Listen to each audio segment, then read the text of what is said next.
This 400-year-old mansion once housed the royal family, but today I'm going to be turning my sister into art within its ancient walls. What was supposed to be a simple birthday trip turned into one of my biggest sources of inspiration yet, breathing life into what will now be a new collection of paintings. So follow me as I turn my sister Kira into the Duchess of Crewe Hall.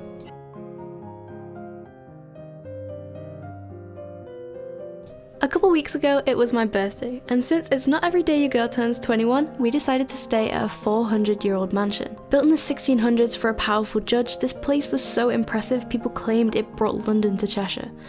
It survived a Civil War siege, housed German prisoners during World War II, and even rose from the ashes after a devastating fire in 1866. The moment I saw these ornate wood carvings and grand staircases adorned with heraldic animals, I knew I had to capture my sister Kira against the backdrop. What started as a cute birthday photo shoot turned into some of the best reference photos I have ever had to work with. And I have actually put my favourite 23 photos into a reference bundle, so if you'd like to use these pictures in your own work, then feel free to click the link down below. It's all on my Patreon. Before painting Kira, I actually just wanted to paint some of the scenery. It's very rare that I do anything that isn't a portrait, and just seeing these sculptures, I had to. This stone lion is part of a coat of arms that is carved into the stone above the mantelpiece, and it took up this huge space. The archway behind the lion creating this deep shadow, it just created such cool contrast. The interior was not only really ornate, but also quite dark and gothic. You know, looking at the chapel especially, you had these dark angels and these stained glass windows. For somewhere that is supposed to be a place of worship, it almost seems quite haunting. You can definitely see some of the Victorian flair coming through, as the hall was remodelled in the Victorian era after the fire destroyed much of the inside. Now, even though I didn't get to paint on location, because unfortunately I didn't have my paints with me, just being able to see these things in person, it really helped me with just gaining inspiration, and I really highly recommend you going out there and trying to get your own references. Historic sites like this are dotted around all over the place and you don't even realise they're there. And places like this, you can just go in. So I stayed at the hotel for a night, but they also have a bar. You know, you could go in and have just a hot chocolate and still be able to explore the place. But if you're not too confident with getting your own photos and doing photography, then I think today's sponsor might help with that. Skillshare is the largest online learning community for creatives, with thousands of creative classes and countless categories ranging from beginner to advanced. Categories including illustration, design, animation, film, photography. There is so much to discover. Being an artist who is now trying to get my way into galleries and fairs and shows, being able to take your own pictures is just so important for copyright reasons as well.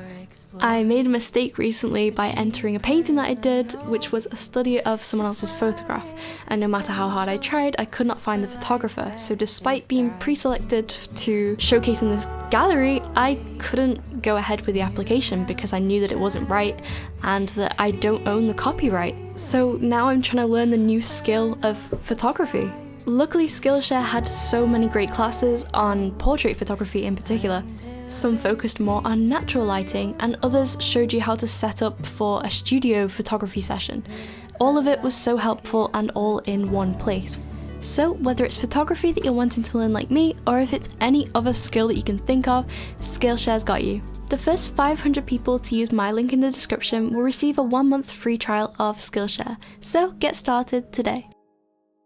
Kira was just the best model I could have asked for. I was so bad at directing her, but she is just a pro. She was so on it with poses and everything, so there was actually way too many photos to choose from, so I'm gonna do a little study today, but there are so many pictures that I want to paint. Despite not having the best lighting, this dreamy staircase shot was just one of my absolute favourites. I usually lean towards references with a really harsh light and shadow, it's just what I personally really like, but this soft, subtle lighting, I just feel like it really suits Kira. After not having painted a portrait for a few weeks, I definitely struggled starting this one. It felt a bit nerve-wracking, it always does after you've taken a little break. I tried to keep things very loose, very Richard Schmidt-like, so hopefully you can see that influence coming into my artwork.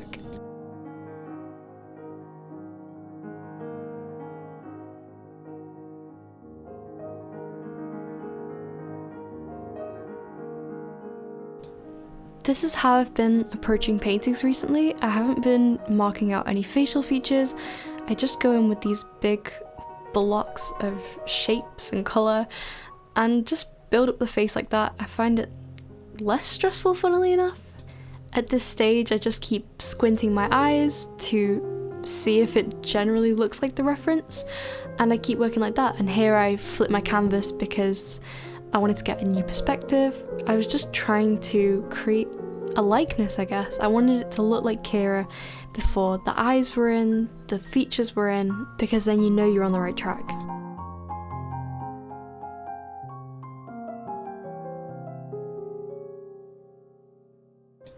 As I'm doing the whites of the eyes, I always think back to something that I heard from Suzanne Lyon, which is one of my favourite artists, and she was saying about how people make the whites of the eyes too pronounced and that they should be really subtle, more subtle than you think. You know, you think they need to be a lot lighter in value than they actually are.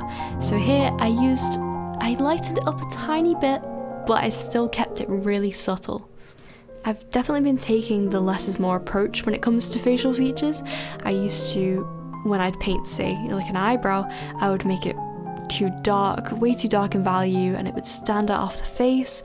But now I'm really trying to dial that back and create more of a cohesive, subtle portrait.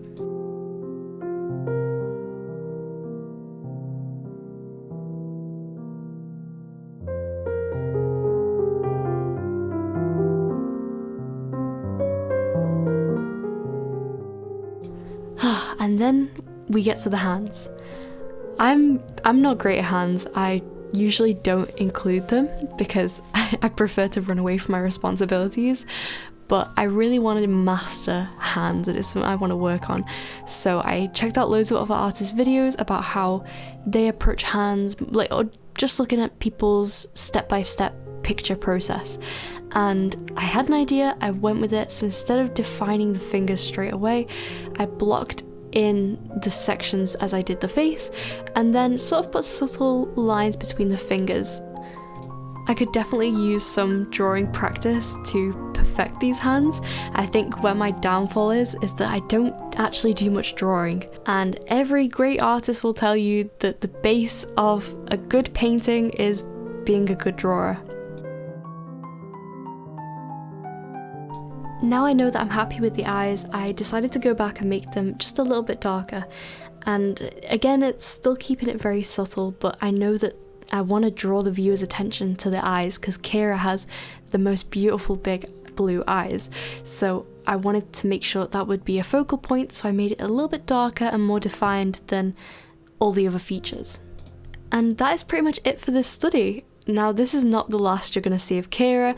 I plan on making a follow-up video where I paint more of the references because I feel like I have not even scraped the surface. So once that video is out, it'll be right here.